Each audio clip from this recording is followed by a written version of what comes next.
क्या गजा की लंबी और बेहद खूनी लड़ाई अब सचमुच अपने आखिरी मोड़ पर पहुंच चुकी है, या फिर दुनिया के सामने पेश किया गया यह समझौता केवल एक राजनीतिक दांव है? क्या हमास वास्तव में अपने हथियार सौंपने के लिए तैयार हो चुका है, या निरस्त्रीकरण के साथ ऐसी शर्तें जुड़ी हुई हैं जिन्हें इसराइल स्वीकार करने को तैयार ही नहीं होगा? और अगर अमेरिकी राष्ट्रपति डोनाल्ड ट्रंप इसे अपनी बड़ी कूटनीतिक जीत बता रहे हैं, तो फिर इजरायली सरकार की तरफ से खुला समर्थन क्यों दिखाई नहीं दे रहा है? सबसे बड़ा सवाल यह है कि क्या यह समझौता गजा में शांति की शुरुआत करेगा, या इजराइल के चुनाव और बेंजामिन नेतन्याहू की राजनीति इसकी राह रोक देंगे? आज की इस विशेष रिपोर्ट में हम समझेंगे कि इस समझौते में क्या प्रस्ताव रखा गया है, इजराइल के भीतर इसका विरोध क्यों हो रहा है, और आने वाले महीनों में ये मामला पूरे मध्य पूर्व की दिशा कैसे बदल सकता है। नमस्कार, मैं हूं मोहम्मद उजैर और आप देख रहे हैं उजैर की आवाज़। गजा को लेकर सामने आए एक नए घटनाक्रम ने पूरी दुनिया का ध्यान अपनी ओर खींच लिया है। अमेरिकी राष्ट्रपति डोनाल्ड ट्रंप ने यह दावा किया है कि फिलिस्तीनी संगठन हमास गजा में चरणबद्ध तरीके से अपने हथियार सौंपने की प्रक्रिया पर सहमत हो गया है। ट्रंप इस घटनाक्रम को मध्य पूर्व में शांति की दिशा में एक बड़ी कामयाबी के रूप में पेश कर रहे हैं। उनका कहना है कि यदि समझौते की सभी शर्तें लागू हो जाती हैं, तो गजा में स्थायी युद्धविराम, मानवीय सहायता और पुनः निर्माण का रास्ता खुल सकता है। पहली नज़र में ये घोषणा एक बड़ी सफलता जैसी दिखाई दे रही है। वर्षों से जारी संघर्ष, भारी तबाही और लगातार बिगड़ते मानवीय हालात के बीच किसी भी युद्ध विराम की संभावना राहत की खबर मानी जाएगी। लेकिन कहानी यही खत्म नहीं हो रही है। जैसे जैसे समझौते से जुड़ी शर्तें सामने आ रही हैं, ये साफ होने लगा है कि ये मामला केवल हमास के हथियार सौंपने तक सीमित नहीं है। इसके साथ इजरायली सेना की वापसी, गजा की प्रशासनिक व्यवस्था, अंतर्राष्ट्रीय निगरानी और पुनः निर्माण जैसे बेहद संवेदनशील मुद्दे भी जुड़े हुए हैं। उपलब्ध जानकारी के मुताबिक प्रस्ताव यह है कि हमास अपने हथियार चरणबद्ध तरीके से अंतर्राष्ट्रीय निगरानी में सौंपेगा। इसके बदले गजा में युद्ध विराम को स्थायी रूप देने की कोशिश होगी, मानवीय सहायता बढ़ाई जाएगी, तबाह हो चुके इलाकों के पुनः निर्माण का काम शुरू होगा और गजा की प्रशासनिक जिम्मेदारी धीरे धीरे एक फिलिस्तीनी व्यवस्था को सौंपी जाएगी। इसके साथ इसराइल को भी चरणबद्ध तरीके से गजा में अपनी सैन्य मौजूदगी कम करनी होगी। यही वह शर्तें हैं जहां से पूरा विवाद शुरू हो रहा है। इसराइल का कहना है कि किसी भी सैन्य वापसी से पहले हमास का वास्तविक और पूरी तरीके से निरस्त्रीकरण साबित होना चाहिए। इजरायली पक्ष की सबसे बड़ी चिंता यह है कि यदि सेना पहले पीछे हट गई और हमास ने बाद में अपनी सैन्य क्षमता दोबारा खड़ी कर ली, तो भविष्य में एक और बड़ा हमला हो सकता है। इसलिए इसराइल केवल किसी लिखित घोषणा या राजनीतिक आश्वासन पर भरोसा करने के लिए तैयार नहीं है। ट्रंप ने अपने बयान में दावा ये किया है कि यह समझौता सभी पक्षों के हित में है और इसराइल भी इससे पूरी तरीके से सेटिस्फाइड है। लेकिन ध्यान देने वाली बात यह है कि इजरायली सरकार ने अभी तक खुलकर इस समझौते का स्वागत नहीं किया है। रिपोर्ट्स के मुताबिक एक वरिष्ठ इजरायली अधिकारी ने कहा है कि चाहे कूटनीतिक प्रगति के कितने भी दावे किए जाएं, इसराइल तब तक अपनी मौजूदा सैन्य स्थिति से बिल्कुल भी पीछे नहीं हटेगा जब तक हमास का पूरी तरीके से निरस्त्रीकरण साबित नहीं हो जाता है। यानी वॉशिंगटन और इसराइल के बयानों में एक महत्वपूर्ण अंतर दिखाई दे रहा है। अमेरिका इसे शांति की शुरुआत बता रहा है, जबकि इसराइल इसे पहले सुरक्षा की कसौटी पर परखना चाहता है। यही से मामला और दिलचस्प हो जाता है। सवाल यह है कि अगर ट्रंप दावा कर रहा है कि इजराइल इस समझौते से खुश है, तो फिर इजरायली प्रधानमंत्री बेंजामिन नेतन्याहू सामने आकर इसका समर्थन क्यों नहीं कर रहे हैं? इसका जवाब इजराइल की घरेलू राजनीति और वहां के सुरक्षा माहौल में छिपा हुआ है। 7 अक्टूबर 2023 को हुए हमास के हमलों ने इजरायली समाज पर बेहद गहरा असर छोड़ा है।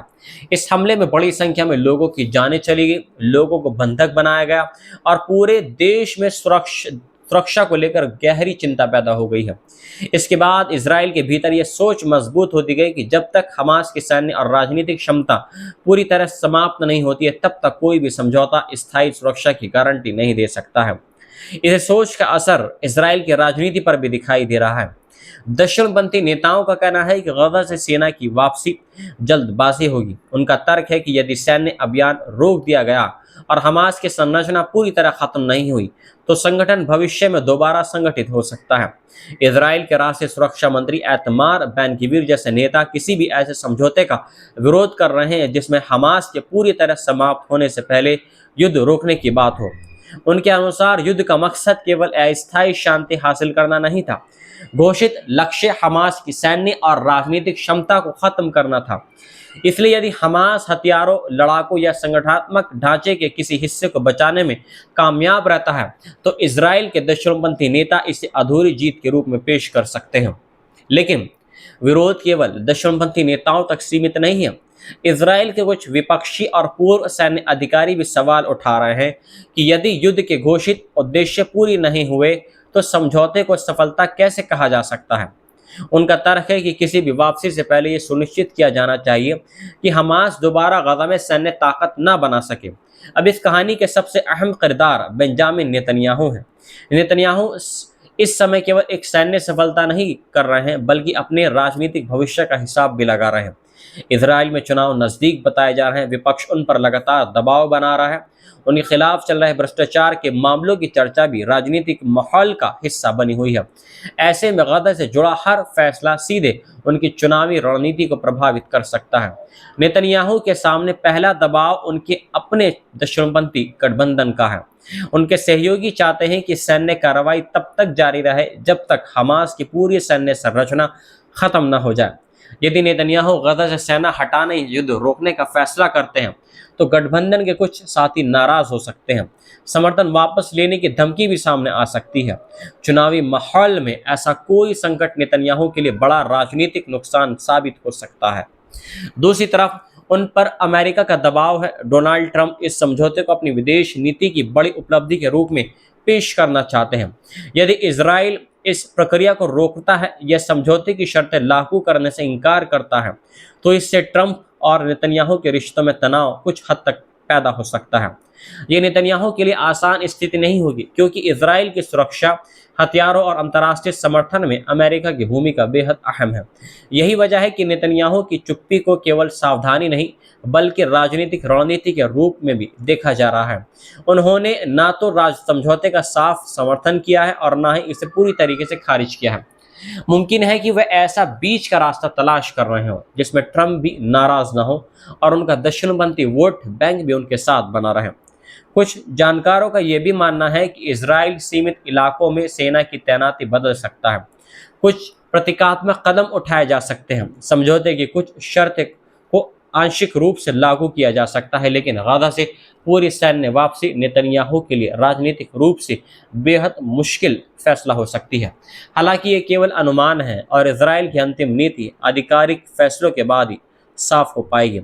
इसी बीच एक और अहम पहलू सऊदी अरब और पूरे मध्य पूर्व की राजनीति से जुड़ा हुआ है। अमेरिका लंबे समय से इजराइल और सऊदी अरब के बीच संबंध सामान्य करने की कोशिश करता रहा है, लेकिन गजा युद्ध और फिलिस्तीनी मुद्दे ने इस प्रक्रिया को बेहद मुश्किल बना दिया है। यदि गजा में युद्ध विराम होता है, पुनर्निर्माण शुरू होता है और किसी फिलिस्तीनी प्रशासन को भूमिका मिलती है तो क्षेत्रीय कूटनीति में नए रास्ते खुल सकते हैं। अमेरिका इस समझौते को केवल गजा की लड़ाई खत्म करने की कोशिश के रूप में नहीं बल्कि मध्य पूर्व के व्यापक रणनीति के हिस्से के रूप में भी देख सकता है। वॉशिंगटन चाहता है कि क्षेत्र में युद्ध कम हो, अरब देशों के साथ नए सुरक्षा और आर्थिक समझौते आगे बढ़ें और अमेरिकी प्रभाव मजबूत बना रहे। ट्रंप के लिए विदेश नीति की ऐसी कामयाबी हो सकती है जिसे वे घरेलू राजनीति में भी इस्तेमाल करना चाहेंगे। लेकिन सबसे बड़ा सवाल अब भी हथियारों और सैन्य वापसी की क्रमबद्धता पर टिका हुआ है। हमास पहले इजरायली वापसी और राजनीतिक व्यवस्था की गारंटी चाहेगा, इजराइल पहले पूर्ण निरस्तीकरण की मांग करेगा। दोनों पक्षों की यही प्राथमिकताएं यदि आमने सामने रहीं तो समझौते का अमल बेहद मुश्किल हो सकता है। गजा में अंतर्राष्ट्रीय बलों की संभावित तैनाती भी आसान मामला नहीं होगा। ये तय करना होगा कि वे बल किन देशों से आएंगे, उन्हें कितना अधिकार मिलेगा, हथियारों की निगरानी कौन करेगा और किसी उल्लंघन की स्थिति में कार्रवाई कैसे होगी। इसके अलावा फिलिस्तीनी प्रशासन की संरचना और उसमें हमास की भूमिका भी एक बड़ा विवाद बन सकती है। दूसरी तरफ गजा के आम लोगों के लिए ये पूरी बहस केवल राजनीति या कूटनीति नहीं है। उनके लिए इसका मतलब है भोजन, पानी, इलाज, घरों का पुनर्निर्माण और सामान्य जीवन की वापसी। वर्षों के संघर्ष और तबाही के बाद आम लोग ऐसी व्यवस्था चाहेंगे जिसमें बमबारी रुके और विस्थापित परिवार अपने इलाकों में वापस लौट सकें। लेकिन जब तक राजनीतिक और सुरक्षा संबंधी शर्तों पर सहमति नहीं बनती है, राहत का यह रास्ता अधूरा रह सकता है। फिलहाल पूरी दुनिया की नज़र तीन बड़े सवालों पर टिकी हुई है। क्या हमास वास्तव में अपने हथियार चरणबद्ध तरीके से सौंपेगा? क्या इसराइल गजा से अपनी सैन्य मौजूदगी कम करने के लिए तैयार होगा? और क्या डोनाल्ड ट्रंप तथा बेंजामिन नेतन्याहू इस समझौते पर एक ही दिशा में आगे बढ़ेंगे, या दोनों के राजनीतिक हित अलग रास्ते पकड़ लेंगे? यदि यह समझौता लागू होता है तो गजा में लंबे समय बाद स्थायी युद्ध विराम और पुनर्निर्माण की शुरुआत हो सकती है। इससे क्षेत्रीय तनाव कम हो सकता है और अरब देशों तथा इसराइल के बीच रुकी हुई कूटनीतिक कोशिशों को भी नई रफ्तार मिल सकती है। लेकिन यदि सुरक्षा चिंताएं, चुनावी राजनीति और आपसी अविश्वास इस प्रक्रिया पर हावी हो गए तो संघर्ष दोबारा तेज होने की आशंका से इनकार नहीं किया जा सकता। फिलहाल इतना जरूर है कि ये केवल हमास के हथियारों का मामला नहीं है।